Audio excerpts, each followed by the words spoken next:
what do you think will help organizations to accumulate all of these data and take decisions that actually accelerate their business processes and optimize cost? I go back to the initial definitions of big data, right? There's volume, there's loads of it, right? There's variety, it comes from different places. But the fourth element is value. And that's the key one. The ability to ascertain what data is valuable and when. If the vibration is a certain level, it's fine. But if the vibration starts going above a certain level and the temperature starts going above a certain level, we know from history that that part will fail in the next 24 hours. Then all of a sudden, this data becomes valuable to us because we need to take action. Welcome to Discover Dialogues podcast, powered by TechDogs. The world of business and technology is evolving at breakneck speed. AI breakthroughs, digital transformation, and game-changing innovations are reshaping industries every day. On this show, we dive into the trends, ideas, and strategies driving the future. We're sitting down with industry leaders, innovators, and disruptors to bring you fresh insights, bold perspectives, and real conversations that matter. So plug in, tune in, and let's discover what's next. Today on the show, we're joined by Vijay Jaswal, Chief Technology Officer for Asia Pacific, Japan, the Middle East, and Africa at IFS, a technology leader who has spent nearly 3 decades shaping enterprise transformation. From process automation and workflow systems to connected assets, IoT intelligence, and agentic AI, Vijay has helped organizations turn complex operational data into measurable business outcomes. In this episode, Vijay dives deep into asset intelligence, predictive maintenance, and the role of data, AI, and leadership in helping enterprises move beyond pilots to scalable, value-driven transformation. Let's dive in. Welcome to another episode of TechDogs Discover Dialogues, Vijay. It's a pleasure to have you on the show today. Thank you, Nikhil. Nice to be here. And Vijay, before we move into the enterprise tech and its challenges and trends altogether, I would like to rewind the journey a little bit so that we can give our audience a quick overview of your more than 2 decades of experience, that also across spanning across continents, companies, and even tech revolutions, if I must say, right? So I would like to start at the journey of your career. Can you please walk our audience through your professional journey? Sure. Well, it started a long time ago, close to 30 years ago, actually. So I've always been in the software industry. I've always worked for a software vendor. My first role, kind of in the mid-90s, was all around process automation and workflow. And I stayed in the kind of workflow process automation industry for a number of years. That expanded to, so where process automation is automating business processes from a people to people perspective, it also includes connecting people to technology, to the back end systems, because of course, in any organization, people require data from back end systems. So then that evolved into not just process automation, but also application automation and application integration, which involved into API management, etc. And I think what's really interesting, from my perspective, if we fast forward to today, if we talk about agentic AI and agentic platforms, for me, it's exactly the same stuff or similar to what I was doing 30 years ago. How do you create an agent? Why would you create an agent? An agent solves a business process challenge where 30 years ago, a human would conduct that process, would still need access to back-end systems. Now it's an autonomous agent that carries out that process, autonomously. So you give the agent a goal. And for me, I've done some work at IFS talking to customers and prospects around agentic AI. We've recently acquired an agentic AI platform, actually. And the conversations are all around process. They're all around whether it's a utility company, a port, or a manufacturing company. They all talk about where process is broken and how agents can help. these were the same conversations I was having 3 decades ago. But obviously back then, there were no kind of autonomous agents. But it's interesting how just, I guess, like fashion, the themes of technology, they keep kind of coming back. They keep coming back. But going back to my journey, I mean, it started in the UK, as you can tell by my accent. I'm born and raised in England. Worked for 9 years in the Netherlands, came back to the UK, and for the last 12 years, I've been in Dubai. But not just based in Dubai, covering a massive region. So Asia Pacific, Japan, Australia, Middle East, and Africa. So it's a real kind of a mixture of cultures. And also the interesting thing is tech maturity, right? It's really interesting talking to um, organizations in the developing world, right? Versus the kind of the developed world, right? Because in terms of the developing world, it, it, there's a real mixture of maturity, right? So the multinationals have that tech maturity because they're doing what the mothership, so to speak, is directing them to do, whether that's going down the AI route or what have you, or the digital transformation route. Whereas the more non kind of global companies, the maturity level is lower, but they got the benefit of looking at what others are doing and really accelerating their growth. So it's quite an interesting region that I cover.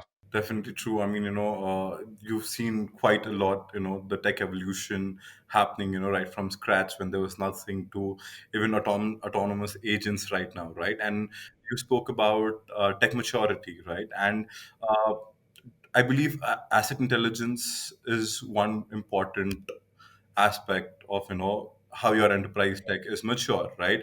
And that's what I would like to move to understanding, because you speak about smart assets and like connected systems, right? And a lot of companies, I believe, as you said, the global organizations, right, sometimes can consider asset intelligence as a cost, right, not as a cost, like not as a business enabler, right? So my question to you would be, how would you help organizations reframe this narrative, and so that they can think about asset intelligence as a strategic enabler of business instead of a cost center to the organization? Absolutely, Nikhil. So let's go back first of all. I mean, let's define an asset. Um, so the company I work for, IFS, we're very focused in terms of the industries that we approach. We don't sell to all industries. We only sell to those industries that are asset heavy. So let's define asset. So from our perspective, for instance, we sell to oil and gas utility companies, right? Their assets could include wind turbines, oil drilling platforms, and all the composite parts of an oil drilling platform, water pumps, solar panels, etc. Right? So utilities, oil and gas is one. Telcos is another. Their assets include 5G towers, 4G towers, right? Manufacturing is another, that all of the assets and machinery in their production lines. Construction engineering, vehicles, etc. We also sell to aviation and defense, many assets, right? From aircraft parts, and all the kind of supporting elements. And the sixth one is more of a horizontal. It's any service industry. So if you take, for instance, a company that sells washing machines, that they also sell the kind of the service pack. So once the washing machine is sold, the 2 to 3 year service pack where they require engineers to go and maintain, right? So these are all asset heavy industries. So that's the definition of an asset. We only sell to these 6 industries. And from a value perspective, I mean, at the end of the day, all of these organizations or all these verticals have assets in order to conduct their business, right? If you take a water company, water companies have got pumping stations, they've got pipes. Those are their assets. Now, if those don't work, if they go down, people aren't going to get water, right? If a 5G tower, if you look at a telco company, if a 5G tower stops working, customers like me and you are going to be unhappy because we can't download our movie, we can't make a call, etc. So really, if you kind of go back to why these organizations have assets, it's very strategic. They have these assets in order to have customers, in order to make money, right? So these assets for them are vehicles to revenue. And if they stop working, customers are going to be unhappy and they'll take their business elsewhere. So it's so important, especially when you look at infrastructure organizations like utilities companies. The water that comes out of the tap is pure, right? The water comes when you turn the switch, when you turn the tap. When you turn the on-off light, there is electricity, right? So these are very kind of fundamental assets that need to be working. And really, what do we do as IFS? We ensure that these assets remain working, they remain up. Because if they're not working, customers are unhappy. How do we ensure these assets remain working? An asset is a piece of equipment. And if you look at a piece of equipment in our everyday lives, like our cars that we drive, if you don't regularly maintain your cars, they're not going to be as economical, they're not going to drive as fast, and potentially they could break down and they won't last as long, right? And then if I come back to industry now and look at these elements, if you regularly maintain assets, they will last longer. So if a company purchased a solar park, right, and the lifespan that they were sold was 10 years or 20 years before the solar panels need repairing, the more well maintained those assets are, the longer they will last. So maybe it goes beyond the lifespan. And if it does go beyond the lifespan, that's profitability. The other misconception about kind of the asset cost, it isn't the large cost of an asset isn't in the early capital acquisition of that asset, whether it's a mining truck or a solar panel or a wind turbine, right? It's actually, you have to look at the cost over the 10, 15, 20-year cycle of that. So the capital cost is one. The cost to maintain, to pay for the labor, is another thing you need to add to that. The cost of the spare parts is another thing you need to add to that. And actually, in many kind of asset classes, the initial capital investment is only about 5 to 10% of the overall cost, right? So the value we provide is, first of all, making sure customers are happy and these assets are working. Secondly, these assets last as long as possible, okay? Because if they last as long as possible, past the kind of lifespan, right, the more money an organization saves, right?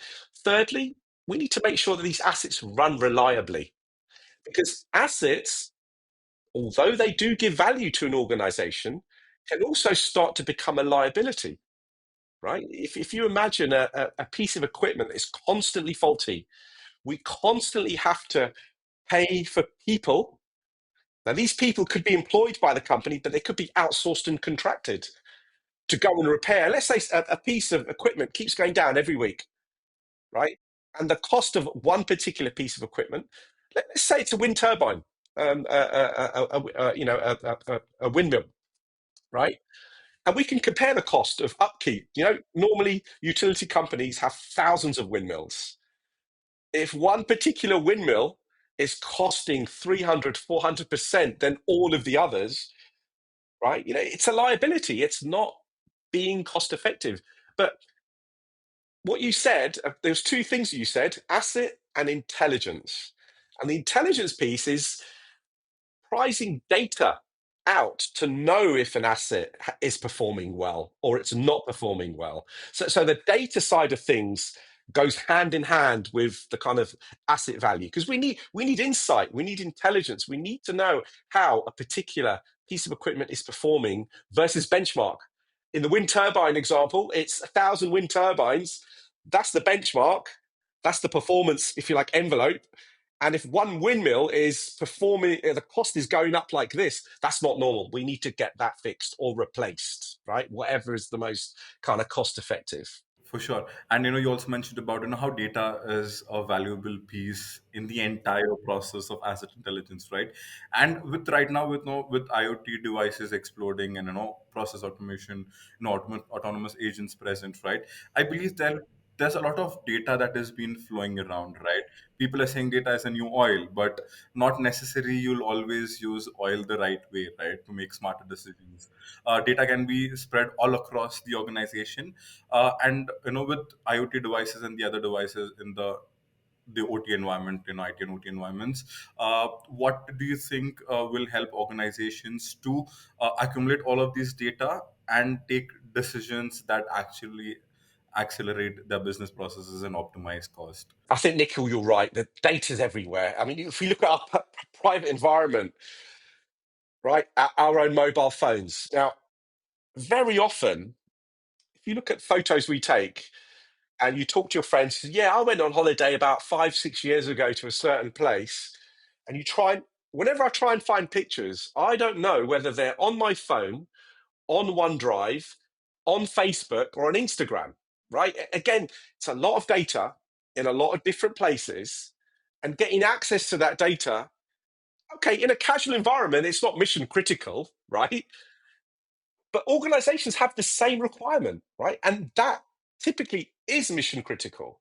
Now, let's go back to big data. Let's kind of go back to, the data is the new oil is a term that's kind of been going around for the last 8, 9 years, if not longer. And if you look at, I go back to the initial definitions of big data, right? There's volume, there's loads of it, right? There's variety. It comes from different places. Some could come from IoT sensors. Some could come from enterprise applications like ERP or customer databases, etc. Um, you've got the velocity of the data. It comes quickly, right? Especially IoT devices. If you set your IoT device to send data every 10 minutes or every 1 minute, depending on mission criticality, etc., right? So that, again, adds to this volume of data. But the fourth element is value. And that's the key one. The ability to ascertain or decipher of all this data that's coming through, what data is valuable and when. All right. And again, let's go back to a wind turbine, right? So many utilities companies have different sensors on different parts of a wind turbine, temperature sensors, vibration sensors, things like this. And those sensors can be sending out data every 1 hour, right? It's a lot of data, especially if you multiply that by 1,000 or 10,000 wind turbines, right? A lot of volume. Do you want to be storing this in a database? Not really. You don't want to be paying the Oracle, I mentioned a name there, the database providers, be it Oracle, Microsoft, IBM, whoever, money for storage, for data that isn't valuable. What you want to store data or take action on data that's valuable. How do you ascertain that? Well, this is where AI comes in. We need to look at past information.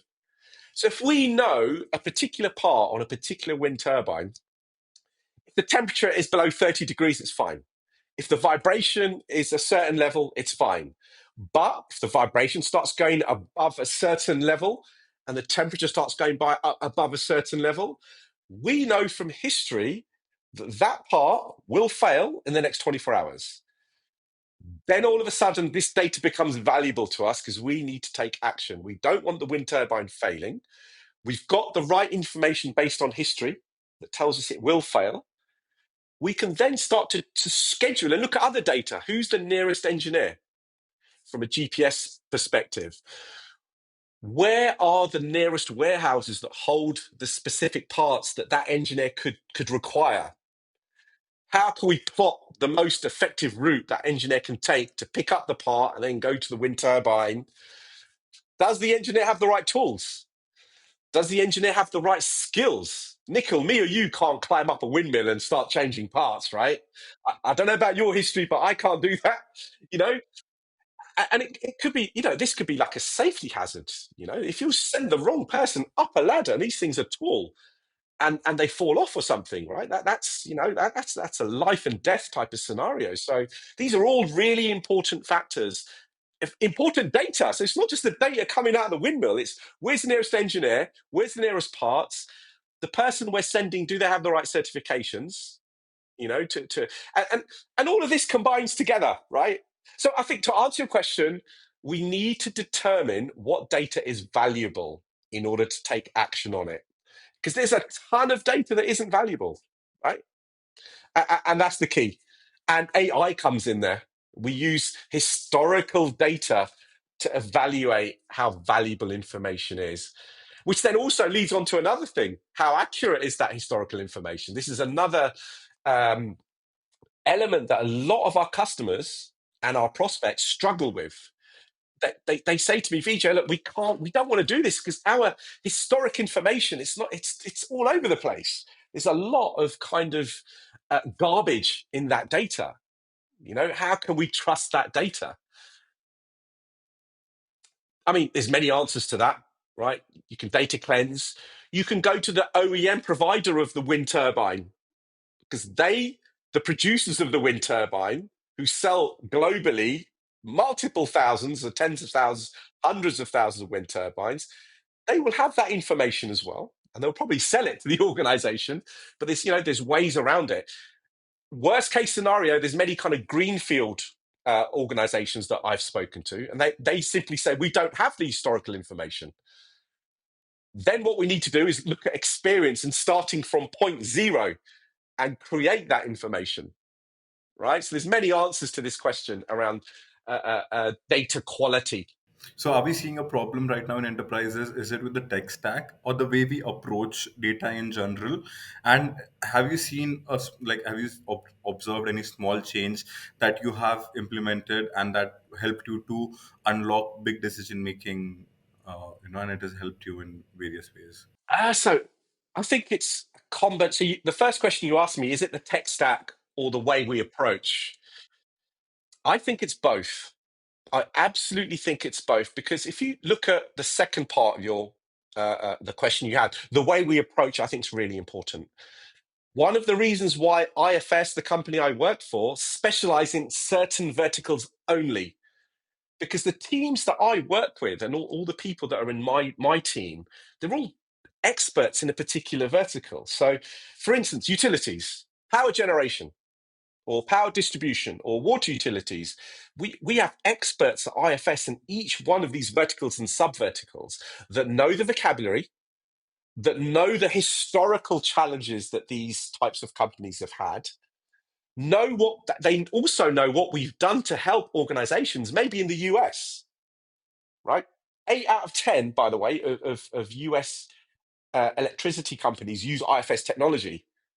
And they've been using it for many years, because we've been around for coming up to 4.5 decades. So we've accumulated many customers, but more importantly, a lot of industrial vertical knowledge over those 4 decades. So I think the way you approach is definitely tied to vertical experience, knowing the vocabulary, knowing the types of challenges that happen in a utility company.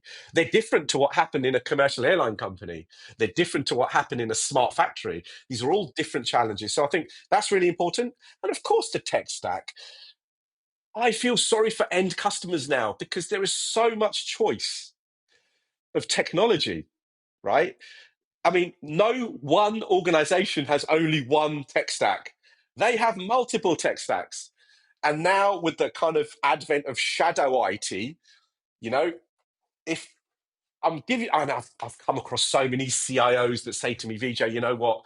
This is CIO saying this that shouldn't be doing this, but because they're currently strangled by the number of IT systems they have, they get their credit card out and just buy a piece of technical capability to help them in their day-to-day lives, right? Because it's easier to do that than to, for instance, export from 4 different data systems, ERP, customer systems, transaction systems, export to Excel, and then manipulate Excel in order to do their job. How many companies do that right now, right? Excel is probably the widest used piece of technology, right? Because so many organizations, they fight with systems. They have to log into one system, put out a reference number, use that reference number, log out of that system, then log into another system, use that reference number to pull data out, export to Excel, pivot table, join it together, create reports, and those reports get emailed around organizations.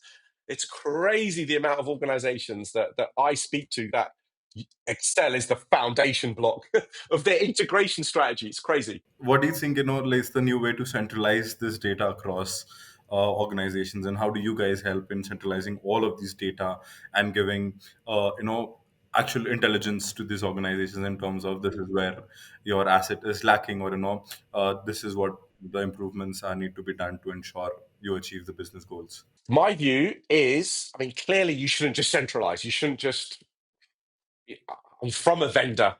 You shouldn't just go to one vendor and be locked into one vendor, right? So with my independent hat, I'm saying that.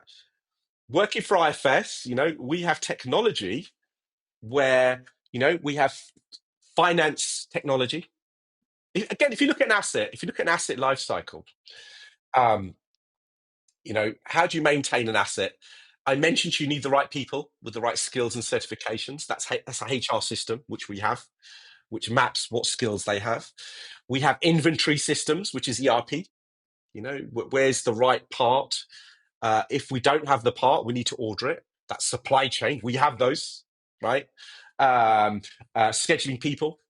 We have scheduling people systems, right? But going back, many organizations already have a piece of this. They already have a finance system to do the invoicing and purchase ordering that needs to be connected to.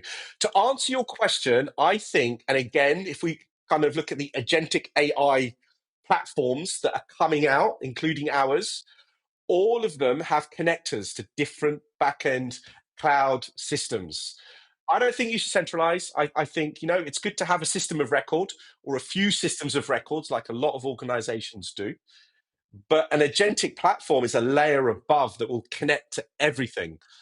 The enterprise applications, the cloud systems, the systems that are embedded within partner organizations, third-party organizations. So from my perspective, the right data needs to be connected in the right way in order to achieve a certain outcome. And right now, my question next to you would be: so right now, because we're speaking about a lot of interconnected devices, and multiple devices across the utility sector, and the important sectors that you spoke about, transportation, like aeroplane and things like that.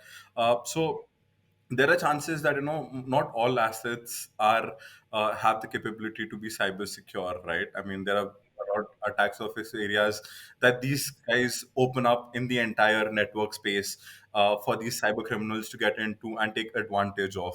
So my question to you, and because cybercrime is on it's on the rooftop right now, the numbers are exponential, the rise, and with AI it's increased doubled, right? So how important is cybersecurity a part of asset intelligence, and what are the trends and the challenges that you face while giving intelligence to your clients? Yes. And I think in the advent of IoT and sensors, this challenge with cybersecurity has multiplied, because if you go back 40 years, right, there was a firewall in a factory or an airline. Everything was in that firewall, and mainly they were IT systems or enterprise applications.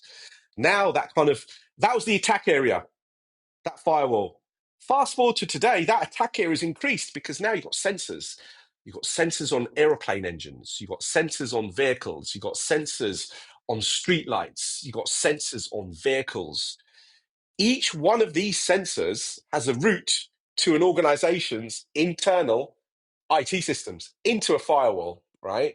So absolutely key that these sensors are highly secure, both at the end, both the transport from the sensor, so encryption, back to the home base, let's say, the application or the cloud, right? This is critical, especially the industries that we work in. We're talking about, if you look at utilities, these are critical infrastructure industries. If somebody hacked a water utility and was able to poison the water supply, gas is a really good one, Nikhil. 2021, Automa- the colonial pipeline, I guess the Ukraine yeah, one yeah, was the absolutely. biggest attack that happened. Oh, and imagine now, I mean, valves can be controlled through IoT. Somebody on a mobile phone, if they got access to a valve in a gas pipeline, could open that gas pipeline up, right? And you know, I don't even want to think about this, you know, poisoning the water supply. Uh, I mean, aviation defense is a key sector for us, right? And you know, airlines operate on a huge level of security because passenger safety is key.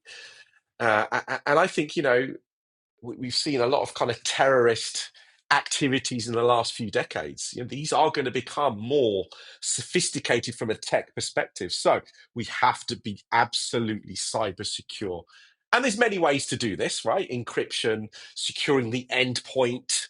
Um, you know, there's many ways to secure, but it's absolutely key. It's absolutely key. I mean, obviously, I can't name names, but the number of hackers now, and a hacker doesn't have, it's not necessarily in the same country, right?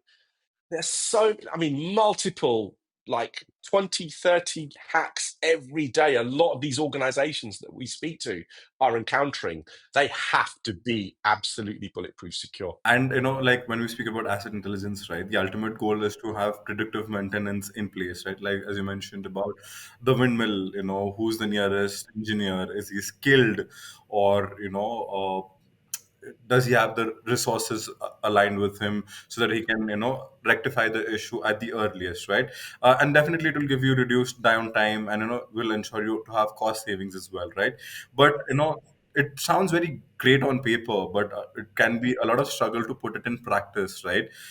So what do you see the biggest barriers, and what are the strategies that you will tell businesses that will help them overcome this bottleneck? Yeah, absolutely. I mean, the biggest thing that I've seen in the last, so I've been involved in IoT platforms for the last 8 years, I'd say. And the biggest challenge I see is proof of concept stage, where you just have a collection, a handful of sensors, let's say, right? Always work. Always POCs work because they're small, right? They're small, they're targeted. So imagine, again, let's go back to the wind turbine, right?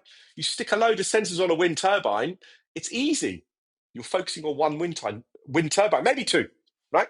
Easy, right?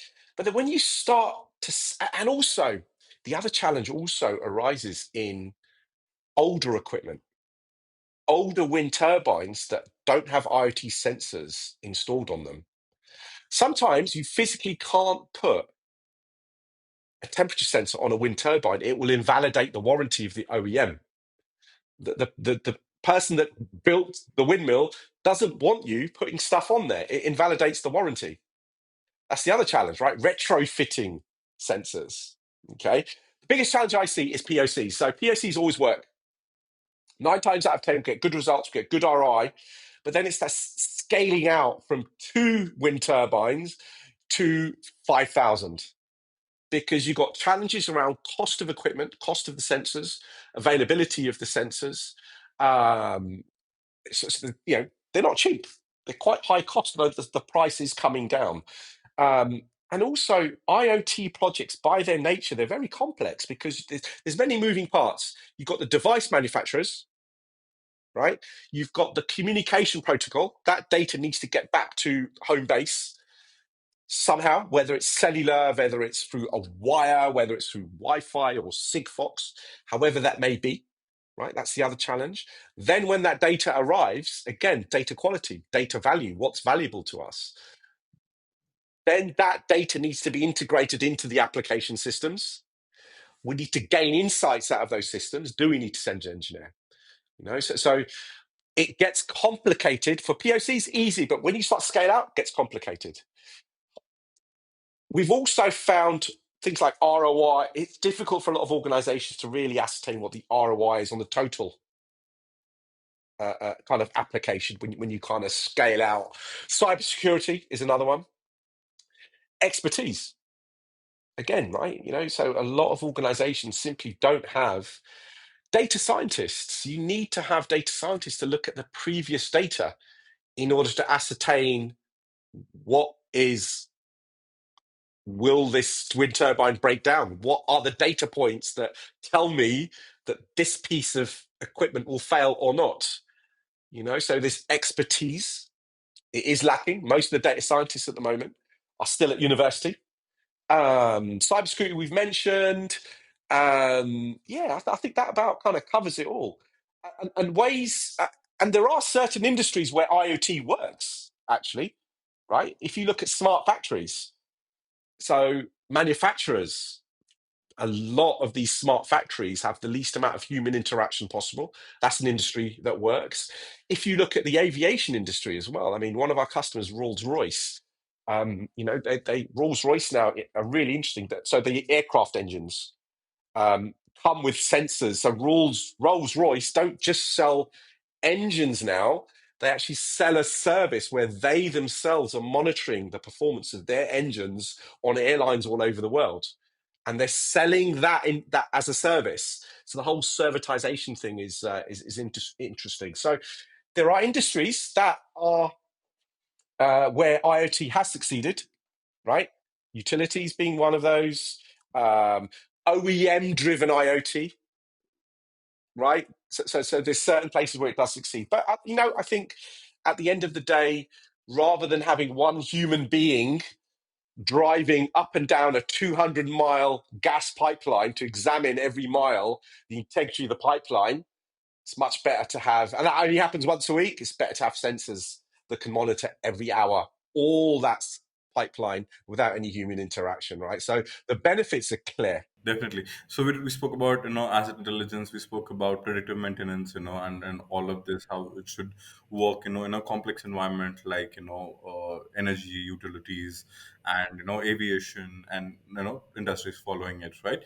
My next question to you would be, because a lot of this will not be in place, or organizations will not be on the right path until and unless the leadership is not aligned with it, right? And sometimes it can get very difficult explaining tech for the tech folks to explain it to non-tech folks, right?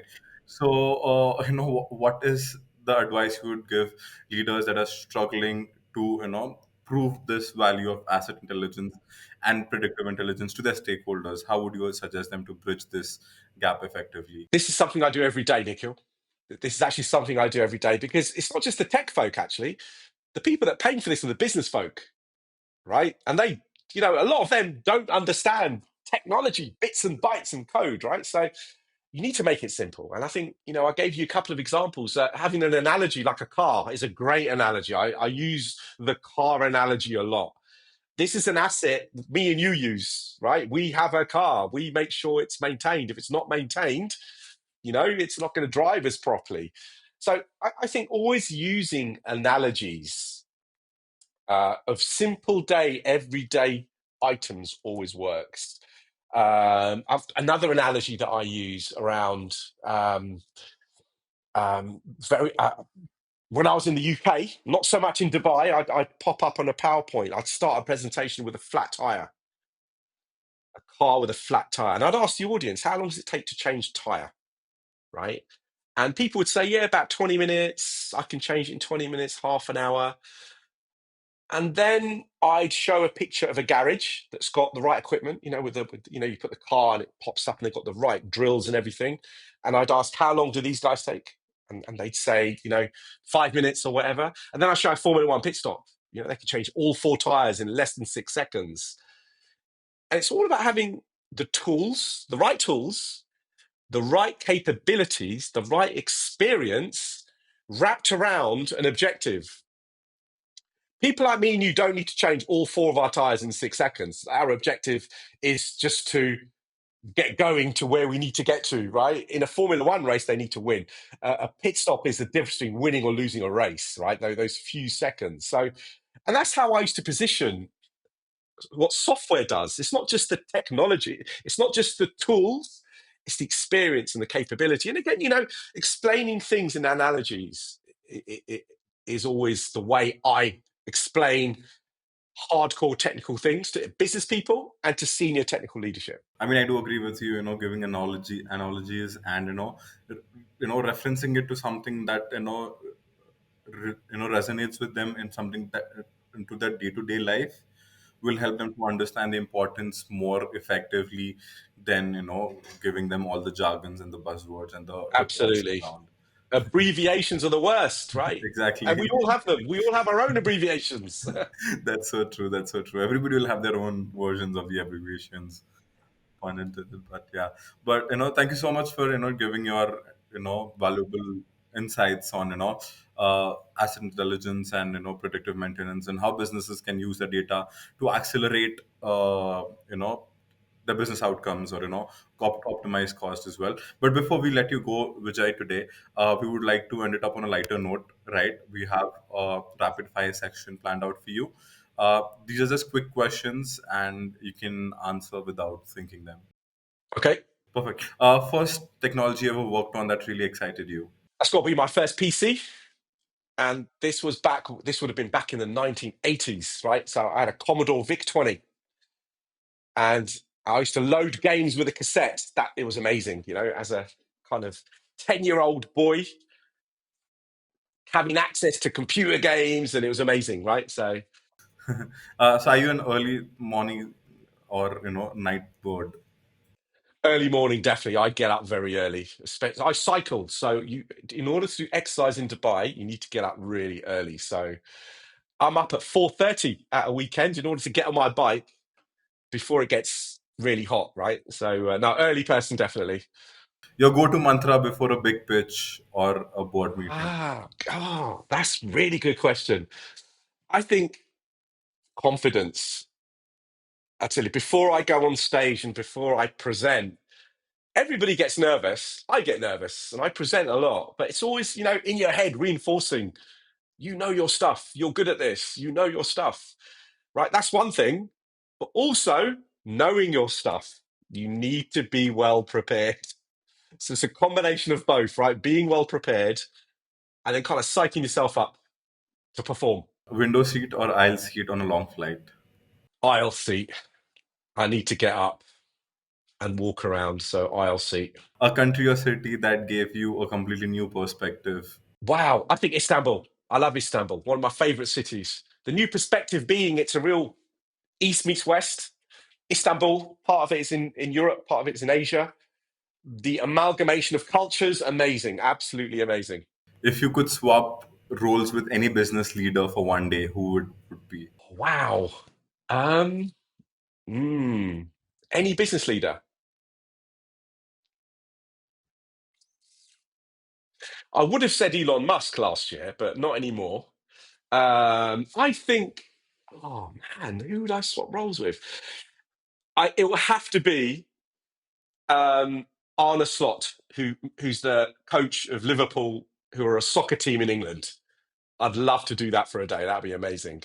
I'd probably mess them up, but I'd love to do that for a day. Definitely. And one last question before we go. If aliens landed on Earth, what is that first thing you would let them taste? Look, so although I was born in England, I am Indian. It has to be like a chicken curry with garlic naan for an explosion of flavor, right? So thank you so much, Vijay, for joining the call Thank today you. and sharing your valuable insights on the enterprise tech and the trends and how can businesses more agile in having their assets in place and achieving their business goals on time. Can you any parting words that you have? We spoke about AI, and a lot of people, I mean, there's a lot of bad press around AI. It's going to take our jobs, etc. I disagree with that. My parting words would be to people to learn AI and enhance themselves, because I think that's the future. AI is going to help to enhance humans. So I mean, there will be certain roles that could get replaced. But from my perspective, it's all about enhancing humans, using what's available to us. And AI is available to us, right? Whether it's, generative AI, agentic platforms that are coming up. So my parting words, embrace AI, learn it, use it, leverage it. Thank you so much for your time, Vijay. It was a pleasure Thank speaking. you. Thank you, Nikhil. Thanks for tuning in. If you enjoyed this episode, subscribe on YouTube, Instagram, or your favorite podcast app. Catch past episodes and more at techdogs.com. See you next time.